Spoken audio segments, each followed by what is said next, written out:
दोस्तों, एक दिन मैं बाथरूम में नहा रही थी।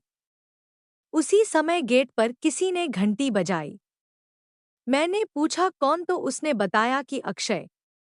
इसके बाद मैंने जल्दी में ही सिर्फ टॉवल लपेटकर गेट खोला। इस हालत में देख वो मेरी खूबसूरती की तारीफ करने लगा। उसने बिना कुछ कहे मुझे बाहों में लिया और बेडरूम में ले गया। उस दिन हम दोनों के बीच पहली बार संबंध। इसके बाद हमारे बीच कई बार संबंध बन चुके हैं, भले ही ये रिश्ता गलत हो। गांव भर की औरतें टूटियां खेल रही थी। दुल्हन बनी बसंती भाभी ने दूल्हा बनी रेखा को अपनी इच्छा के अनुसार सजाया था। पर कुछ पल के दूल्हे ने सुहागरात की रस्म पर ऐसा क्या कह दिया कि दुल्हन की पलकें भीग गई। देवर के साथ रिलेशनशिप में धीरे धीरे आने लगे, इतना करीब आ गए कि हम लोग को पता ही नहीं चला कि हम लोग क्या करने जा रहे हैं। दोस्तों, मुझे अपने देवर के साथ समय बिताना अच्छा लगता है। हमने एक दूसरे के साथ सीमा नहीं लांघी है, लेकिन जब मैं उसके साथ होती हूँ तो मुझे बहुत ही अच्छा महसूस होता है। मैं उससे मिलने के लिए कोई ना कोई बहाना तलाशती रहती हूँ और उसे घर पर भी बुला चुकी हूँ। मेरे पति ट्रैवलिंग जॉब में हैं और घर पर बहुत कम रहते हैं। मेरा ट्रेनर मेरा सपोर्ट सिस्टम बन चुका है।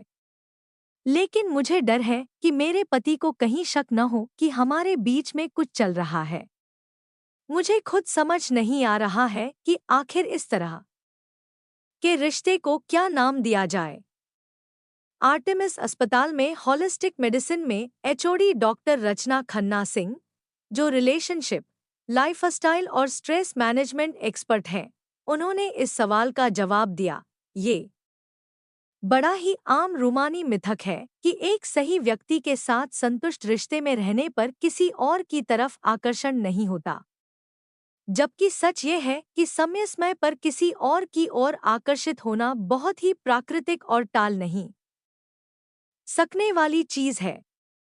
मायने ये रखता है कि आप इस आकर्षण की ओर प्रतिक्रिया क्या देते हैं। इस चीज को लेकर बिना वजह के विचार और भावनाएं मन में लाकर खुद को परेशान नहीं करना चाहिए। किसी रिश्ते में जाने पर आपका बायोलॉजिकल फंक्शन बंद नहीं हो जाता है। ये मन में न लाएं कि चूंकि आप किसी और की तरफ, लेकिन सच तो यह है कि मैं अपनी खुशियों के साथ समझौता नहीं करना चाहता। अब मुझे यह रिश्ता एक बोझ लगने लगा है। मुझे डर लगता है कि अगर मैंने दोबारा इस मुद्दे पर उससे बात की तो फिर से ड्रामा करने लगेगी। मैं बहुत ज्यादा परेशान रहने लगा हूँ। मैं उससे बिल्कुल भी प्यार नहीं करता। कृपया मुझे बताएं कि मैं अपनी गर्लफ्रेंड को इस बात के लिए कैसे मना सकता हूँ। डॉ. केदार तिलवे कहते हैं कि वक्त के साथ साथ हमारी सोच भी बदलने लगती है।